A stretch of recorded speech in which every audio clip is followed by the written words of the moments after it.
All right, let's jump right in. For the longest time, the rules of international business seemed, well, pretty simple, right? You had big companies, mostly from the West, expanding out and selling their stuff to the rest of the world. But here's the thing. That world is changing, and it's changing fast. The old playbook? It's basically being shredded, and a brand new one is being written as we speak. So that naturally leads to a huge question. If the old guard, the traditional powerhouses, aren't the only ones calling the shots anymore, who are these new giants? Where are they coming from? And what on earth makes them so different? That's exactly what we're going to unpack right now. Look, what we're talking about here is a massive fundamental shift in the global economy. Seriously, the whole center of economic gravity is tilting.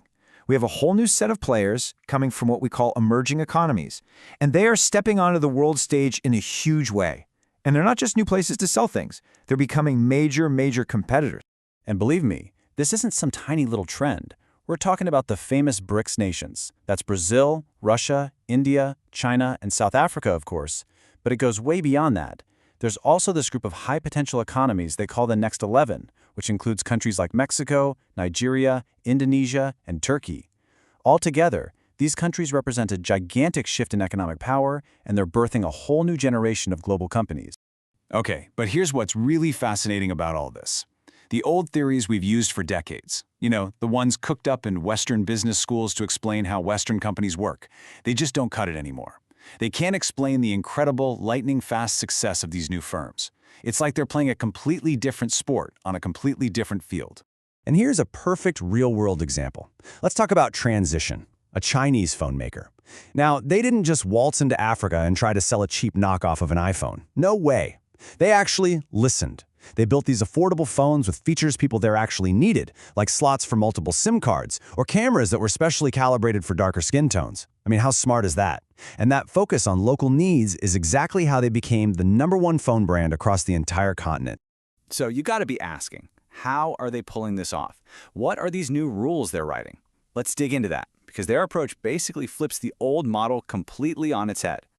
And this really gets to the heart of the new playbook. On one hand, you have the old way, big traditional companies that own everything, their factories, their supply chains.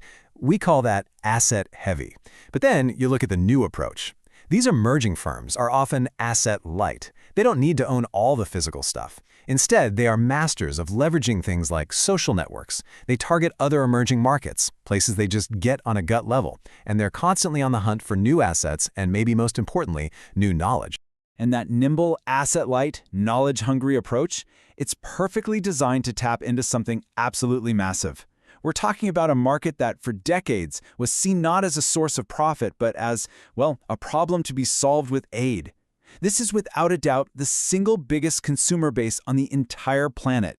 4 billion. Just take a second and let that number really sink in. 4 billion people. This isn't some tiny niche market. We're talking about the majority of the world's population. And for so long, it was almost completely ignored by mainstream international business. Now, this massive market has a name. It's called the bottom of the pyramid, or BOP for short. This refers to the 4 billion people around the world who live on about $5 a day or even less. And get this, that's 70% of all people on Earth. This is the market that these new global players are finally figuring out how to serve. And the crucial insight here, something first really articulated by the brilliant C.K. Prahalad back in 2004, is that the BOP isn't just a problem to be solved by charity. It's a vast, untapped market. These are consumers. They have needs, they have wants, they have aspirations, just like everybody else. But serving this market is incredibly tough. There's this core problem called the poverty penalty. And it's this cruel irony, where being poor is actually more expensive. Think about it like this. Someone in a wealthy suburb can buy a giant bottle of shampoo, and the cost per ounce is really low. But a person in a slum can't afford that big bottle. So they have to buy a tiny single-use packet every single day, and they end up paying way more for the same amount of product over time. And this penalty applies to everything, from getting a loan to getting clean water. So if you can't just slap a lower price tag on your existing products, how in the world do you overcome that poverty penalty? How do you unlock this 4 billion person market? Well, the answer lies in a completely different kind of innovation. It's called inclusive innovation. And you really have to pay attention to the key part of this definition. It's not just about developing products for these marginalized communities. It's about developing them with them and even by them. We're talking about deep integration and co-creation, which is just a world away from the old top-down way of doing things. And making this work, wow. It requires a company to completely rewire its brain. You can see all these building blocks here. It's not just about designing a new product. You have to rethink your entire business model. I mean, how do you even get your product to people in areas with no stores or roads? You have to rethink marketing. Forget TV ads. You have to build trust and awareness within these really tight-knit communities. It's a holistic change that touches literally every single part of the business. And what's so cool is that this inclusive mindset leads to all these fascinating new types of innovation. You have frugal innovation, that's all about doing more with less, creating incredible value from minimal resources. Think of a super effective, low-cost water filter made from locally sourced clay. Then there's reverse innovation. This is when a solution designed for an emerging market ends up being a global game changer. A classic example is GE's portable, affordable ultrasound machine. It was made for rural India, but now you'll find it in ambulances right here in the US. And finally, social innovation, which is all about using technology to solve community-wide problems through really deep collaboration with everyone involved. All right, so after all that, what does this all mean for the future? Because let's be clear, this isn't just a niche story about business in far-off places. This is about a fundamental change in how business is going to be done everywhere and by everyone. And here's the ultimate takeaway, the big idea. Success at the bottom of the pyramid isn't about charity.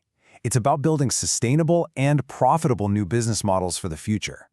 The companies that are cracking this code are proving that tackling our biggest social challenges is the single biggest business opportunity of the 21st century. This is where real, sustainable growth is going to come from. And that leaves us with one last, really powerful question to chew on. If the biggest market opportunities on the planet and the biggest social challenges on the planet are located in the exact same place, what does that mean for the next generation of business? For the next generation of innovators, leaders, for you? It really makes you think, doesn't it?